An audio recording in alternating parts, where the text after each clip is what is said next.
Hello friends, welcome to the class. तो आइए आज हम सेंटेंसेस में सब्जेक्ट, ऑब्जेक्ट और मेन वर्ब की पहचान करना सीखते हैं। तो देखिए, आज हम ये जो हिंदी में सेंटेंसेस होते हैं हमारे, इसमें पहचान करना बहुत ज़रूरी होता है। अगर इसमें पहचान हो जाती है तो सेंटेंसेस हम बहुत आसानी से बना सकते हैं। तो चलिए पहचान शुरू करते हैं इसकी। जैसे पहला सेंटेंस लिख रहा है यहाँ पे, वह खाना खाती है। अब इस सेंटेंस को पढ़ने के बाद में आप ये बताइए कि इसमें कोई काम हो रहा है या नहीं हो रहा है। जब हमने सेंटेंस पढ़ा है वह खाना खाती है, तो हम पढ़ के कह सकते हैं कि इसमें काम हो रहा है।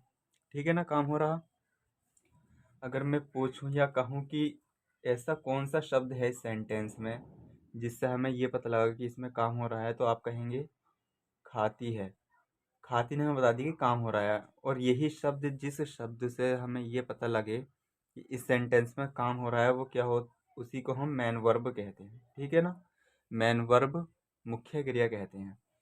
फिर इस सेंटेंस में अगर आपसे पूछने लगूँ कि ये तो हमें पता लग गया कि काम हो रहा है इसमें, लेकिन ये बताइए कि इसमें काम कौन कर रहा है, तो आप कहेंगे वह खाना खाती है। मैं कौन कर रहा है काम, वह जो काम कर रहा है। तो जो काम करता है वो क्या होता है, हमारा सब्जेक्ट। और जो काम होता है, तो क्या काम हो रहा है इसमें, खाने का काम हो रहा है ना। जो काम किया जाता है तो वो क्या होता है, ऑब्जेक्ट होता है। इसी तरीके से अगर हम इसमें देखें, तुम बाजार जाते हो, तो कौन सा काम हो रहा है इसमें, जाने का। और इस शब्द से हमें पता लगा कि इसमें काम हो रहा है, तो ये क्या होगी, मेन वर्ब।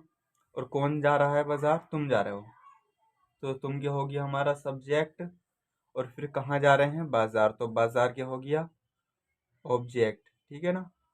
हम क्रिकेट खेलते हैं, तो खेलने से पता लग गया काम हो रहा है इसमें। और जिस शब्द से ये पता लगे कि काम हो रहा है, तो क्या होता है वो मेन वर्ब।